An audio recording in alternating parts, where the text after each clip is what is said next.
School से अकेले लौट रही थी।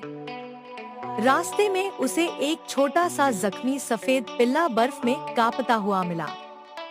आरा ने अपना कोट उतारकर उसे लपेटा और घर ले गई। उसने उसका इलाज किया, खाना दिया और उसका नाम रखा स्नो। धीरे धीरे स्नो उसकी जिंदगी की सबसे बड़ी खुशी बन गया। अब आरा हर दिन मुस्कुराती थी। स्नो सिर्फ मेरा पालतू जानवर नहीं है, वो मेरा सबसे अच्छा दोस्त है।